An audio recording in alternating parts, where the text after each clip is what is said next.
morning, everyone. It's bright and early this morning. We are going to do a bit of Sunday mindset deep dive, and I'm going to get the great man Tony Meredith on once again for these Sunday sessions.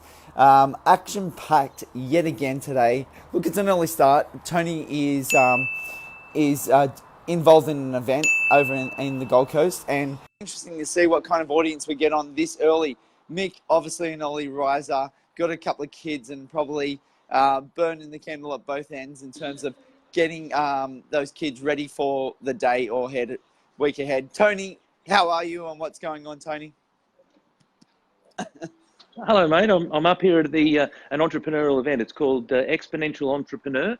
I'm here, started yesterday. It's going again today. And then tomorrow's another event, which is called Entrepreneur 5.0. So I'm here with Roger James Hamilton, and he is a social entrepreneur and a futurist. And it's really exciting. We had about 130 people in the room yesterday. We expect the same again today. And then a new event tomorrow where we're expecting about 170. So, mate, having plenty of fun. I'm just here in the hotel foyer trying to get the best light. Fantastic. But no, we're having... Mate, even if you want to share this video onto your page and so forth, you can do that by just pressing that share button, as can everyone else. It's important that we get out some of these ideas and thoughts that are like burning in our head and in our gut and in our heart, so that you can explore what's going on in your life and what's really important for you. Tony, first of all, before we get into some of the topics, why are you doing what you're doing today and over the weekend?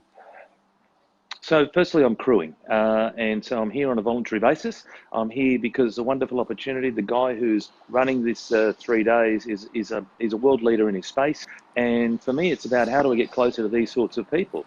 You know, I have big aspirations, big goals for myself, and if I volunteer my time and get close to these people, see how things are run, see behind the scenes, get plenty of ideas as well, and also as crew, I get to help people on their journey, help them through the range of products and programs, etc. So but it's a whole lot of fun. I open up a whole lot of new connections. There's 130 people that I've not met before, and I get to spend time with them, get to understand them, and potentially help them move forward in their business. It looks like a lot of people coming on today.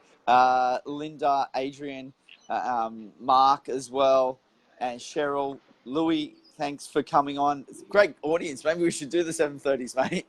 We should do it 7:30. Yeah, absolutely. Mate, I'm just trying to find the best light. But anyway, we're gonna. You're okay there. You're a lot better than before. Okay, mate. So all good. Thank you, mate. Tony, I think that's an important point for everyone to realise that, whether you're in property like myself or you, in terms of development, in terms of, in mindset and looking at, future thoughts and how things are going to work, being close to those who are successful, who are on stage, who are putting themselves out is of vital importance.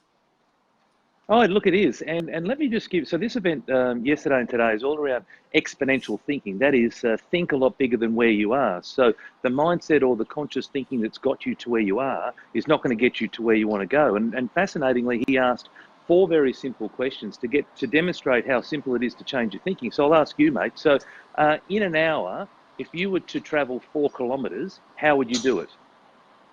Well, I'd run. You'd walk or run, right? So you'd walk or run. In an hour, if you were to travel 40 kilometres, how would you do it? Private jet. I'd drive. You drive, right? So in an hour, and again, I'm just putting zeros on, right? So in an hour, if you were to travel 400 kilometres, how would you do it? You'd fly. In a plane. In an hour, if you were to travel 4,000 kilometres, how would you do it? Faster plane. So, or rocket ship, right? And so my point is that it took about the same time for you to respond to each of those, right? So whether it be walking 4 kilometres an hour or doing 4,000 kilometres an hour, it took you the same amount of time to respond. So why not just think about decisions. The bigger one? Does that make sense? So why not just think about the 4,000 kilometres an hour? So how do I take my business from where I am, rather than going at 4 kilometres an hour, how do I take it for 4,000 kilometres an hour? And so you set the intention, the goal of saying, well, I want to travel 4,000 kilometres an hour. Now, how do I do that? How do I do that? And perhaps it's about leveraging your networks. There's a whole range of ways, but it's just about changing your thinking.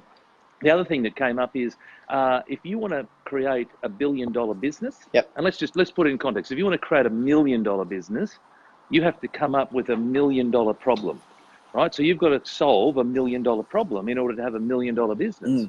right? And so it's all about, he talks about, vitamins versus painkillers. So vitamins, you can take some multivitamins, it might help, it might not help, but if you've got some painkillers, like if you're solving people's pain points, right, that's how you're able to then create the business that you want. So whether it be your business, my business, whatever, start to think about with your customers, what's their pain point? What's the pain point that they're experiencing, and how do I solve that? Now I'm getting videoed as we're speaking, actually, so I've got my fans out here.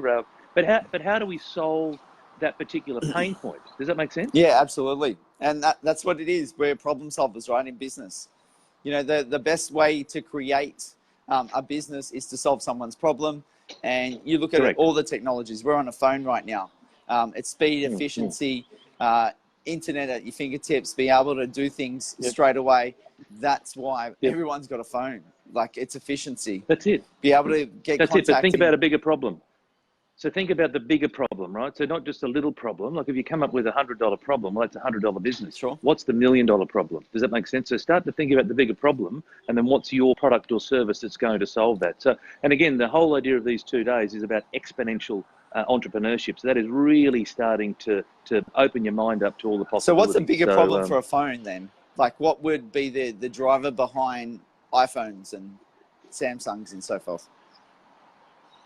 Well, the bigger problem is around, well, it's not it's about the accessibility side of things. It's about the convenience. Phones have now got all sorts, cameras, and everything now is through your phone.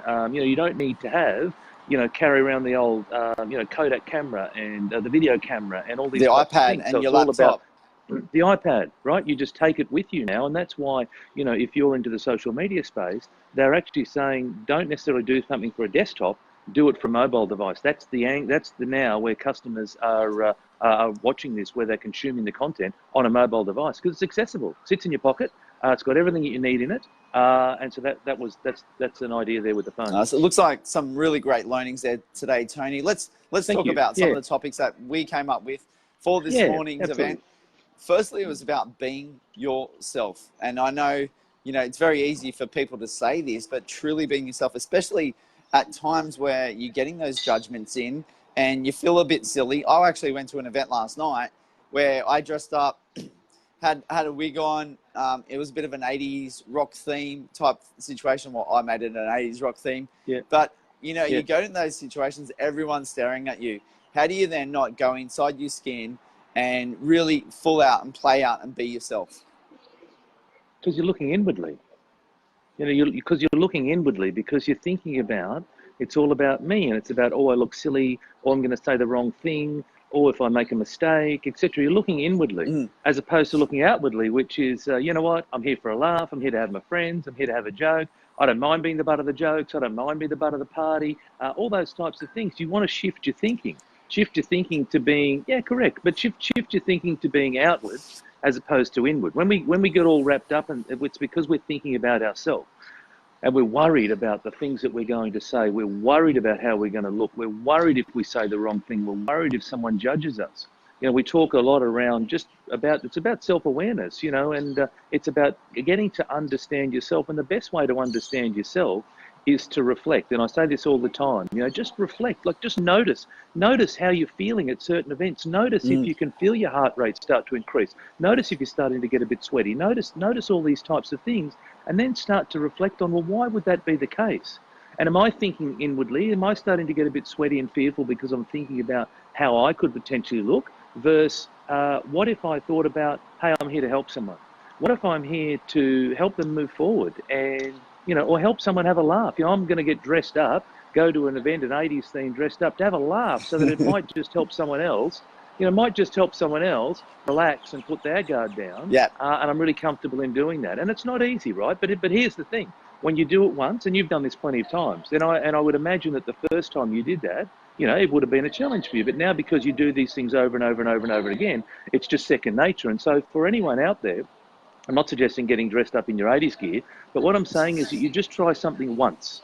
You know what I mean? So just lean into something once, and then you'll get a little bit more comfortable, and then lean into it again, and lean into it again, and again, and again, and again, and again. And the more that you do these things, it's all about your mind trying to keep you. Walk, crawl, run. Well, it is, but it's also about your mind trying to keep you safe, Yeah, right? That's the whole idea. Your mind is survival mode. designed to keep you safe. It's thinking that because you're getting dressed up into your 80s gear, that you're in danger. You're not not in danger at all, right? But it's about you've got all these fears that are going on inside of you when you start to reverse the way that you're thinking and start to think outwardly, and that is, you know what? I'm just here to have a wacky time and get involved into the spirit of things and put a smile on people's faces, and Well, that's that's the cool if I'm thing, able to do that. Tony. That's the thing. You don't realize sometimes that you might be actually putting a smile on people's faces and getting them, you're showing your vulnerability. Like you said, people Absolutely. actually then feel that they can, play full out as well. And Yeah, bring really, that guard down. absolutely. And I think it's a Yeah, big one. And, maybe that encourages. It was really interesting to see. There was another guy dressed up in a bit of a costume as well last night. And he yeah, was yeah, getting a lot of yeah, the kids come up, but obviously the parents are yeah, staring and looking at, what are you doing? So it's yeah, really interesting to see that dynamic where kids don't think about it. And they're just like, really yeah, excited by the dress ups and things like that. Whereas adults, yeah. we're thinking and overthinking and judging and all those other things that we do as adults, as opposed to the 3-year-old kid and really just playing their game, whatever is going on. And that's really special.